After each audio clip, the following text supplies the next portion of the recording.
Hello student, আমি Tapas sir. আজকে এই ভিডিওতে তোমাদের যে এইচএসের যে এবিটিএ যে টেস্ট পেপারটা আছে, তো সেই পেপারে তোমাদের হিস্ট্রির যে 47 যে পেজটা আছে, তো সেই 47 পেজের যে শর্ট কোশ্চেন অর্থাৎ এমসিইউগুলো আছে তোমাদের কিন্তু এই ভিডিও তোমার কিন্তু আমি সলভ করে দেবো। এবং তোমাদের প্রথমে আমি পার্ট টু পার্ট তোমাদের প্রতিদিন তোমাদের কিন্তু একটা করে পেজ আমি তোমাদের সলভ করে দেবো। প্রথমে এমসিকিউ, তারপর তোমাদের কিন্তু আমি এসিকিউ তোমাদের কিন্তু সলভ করে দেবো। তো দেখো, তোমাদের প্রথম প্রশ্ন এসি 47-এ, দক্ষিণারঞ্জন বসুর ছেড়ে আসা গ্রাম হলো একটি।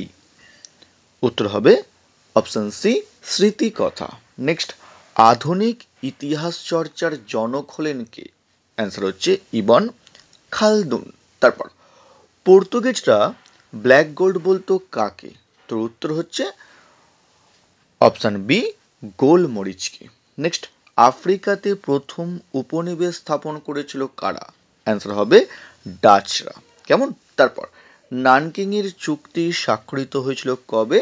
1842 খ্রিস্টাব্দে। Option B. তারপর দেখো তোমার 6 নম্বর প্রশ্ন, তোমাদের বাংলায় দ্বৈত শাসন ব্যবস্থার অবসান ঘটান কে? Warren Hastings. মনে রাখবে এখানে তোমরা যে এই শাসন ব্যবস্থার সূচনা করেছিলেন কে? না, রবার্ট ক্লাইভ কিন্তু এই ব্যবস্থার সূচনা করেছিলেন, মনে রাখবে। তারপর দেখো তোমাদের ম্যাচিং, দেখো 7 নম্বর দেখো কি আছে না, ফারুকশিয়া ফরমান কিন্তু 1717 খ্রিস্টাব্দে, পিটে ভারত শাসন আইন কিন্তু 1784 খ্রিস্টাব্দে, রেগুলেটিং অ্যাক্ট কিন্তু 1773 খ্রিস্টাব্দে হয়েছিল, এবং কোম্পানি দেওয়ানি লাভ করেছিল 1765 খ্রিস্টাব্দে। এবং তোমাদের কিন্তু পরীক্ষায় আসে যে কার কাছ থেকে দেওয়ানি লাভ করেছিল, ঠিক আছে? এটা কিন্তু আমার মনে রাখবে, দ্বিতীয় শাহ আলমের কাছ থেকে, ঠিক আছে? এটাও কিন্তু আমার পরীক্ষা দিয়ে থাকে। তো এখানে কিন্তু অপশান যে এ যেটা আছে তোমাদের, এটা তোমাদের কিন্তু সঠিক অ্যান্সার। নেক্সট দেখো, তোমাদের দক্ষিণী বিদ্যাসাগর কাকে বলা হয়? অপশান এ অ্যান্সার হয় বিরসালিঙ্গম পান্তুলুকে। কেমন? তারপর নেক্সট দেখো 9 নম্বর প্রশ্ন, আমাদের তত্ত্ববোধিনী পত্রিকা প্রকাশ করেন কে? দেবেন্দ্রনাথ ঠাকুর। তারপর বর্তমান ভারত গ্রন্থটি রচনা করেন কে? Vivekananda. Option B. Next, Bardoli সত্যাগ্রহের নেতৃত্ব দিয়েছিলেন কে? অ্যান্সার হচ্ছে সর্দার বল্লভভাই প্যাটেল। তারপর নবান্ন নাটকের রচয়িতা ছিলেন কে?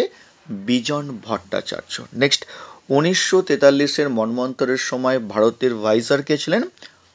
অপশন হচ্ছে এ, ওয়াভেল। তারপর আজাদ হিন্দ সরকার প্রতিষ্ঠিত হয়েছিল কোথায়? অ্যান্সার হচ্ছে সিঙ্গাপুরে। Option B. নেক্সট দেখো, দ্বিতীয় বিশ্বযুদ্ধের সময় মার্কিন রাষ্ট্রপতি কে ছিলেন? তো অ্যান্সার হচ্ছে রুজভেল্ট, ঠিক আছে? তারপর দেখো তোমাদের 16 নম্বর যে প্রশ্ন আছে, দেখো তোমাদের কি আছে না, ত্রিপুরী কংগ্রেসের সুভাষচন্দ্র বসুর প্রতিদ্বন্দ্বী কে ছিলেন? তো অ্যান্সার হচ্ছে option B, Pattabhi Ramayya. Next দেখো, ঠান্ডা লড়াই কথাটি প্রথম ব্যবহার করেন কে? তো অ্যান্সার হচ্ছে অপশন ডি, বার্নেট বারুচ হবে তোমাদের এটা, ঠিক আছে? আর জনপ্রিয় করেন তোমাদের কিন্তু ওয়াল্টার লিপম্যান, এটা তোমরা কিন্তু মনে রাখবে, ঠিক আছে? অপশন হবে ডি, বার্নেট বারুচ, এবং জনপ্রিয় করেন কে? Walter Lippmann. নেক্সট দেখো, জোট নিরপেক্ষ আন্দোলনের প্রধান উদ্যোক্তা কে ছিলেন? জওহরলাল নেহরু। Option A. তারপর দেখো, পেরেস্ত্রোইকার প্রবর্তক ছিলেন কে? Mikhail Gorbachev. Option C. তারপর কিউবার রাষ্ট্রপতি ছিলেন কে? Fidel Castro. Option C. Next, সার্কের প্রথম শীর্ষ সম্মেলন অনুষ্ঠিত কোথায়? ঢাকায় কিন্তু হয়েছিল। তারপর দেখো, ভারতের প্রথম পারমাণবিক শক্তি কমিশনের চেয়ারম্যান কে ছিলেন? হোমি জাহাঙ্গীর ভাবা। নেক্সট, বাংলাদেশের মুক্তিযুদ্ধের প্রধান নেতা কে ছিলেন? Option A, Sheikh Mujibur Rahman. কেমন?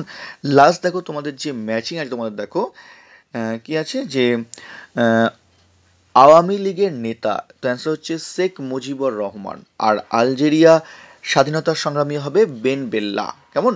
তারপর দেখো তোমাদের ইন্দোনেশিয়া হবে হচ্ছে দক্ষিণ পূর্ব এশিয়া, আর রুজভেল্ট হচ্ছে আমেরিকার রাষ্ট্রপতি। তো তোমাদের এই যে অপশানটা, তোমাদের কিন্তু বিকল্প এ তোমাদের কিন্তু সঠিক অ্যান্সার। যদি ভিডিও ভালো লাগে অবশ্যই একটা লাইক করো, আর চ্যানেল নতুন হলে অবশ্যই চ্যানেলটিকে সাবস্ক্রাইব করে রাখো এরকম ভিডিও সবার আগে পাওয়ার জন্য। তো আজকের মতো এইটুকুই।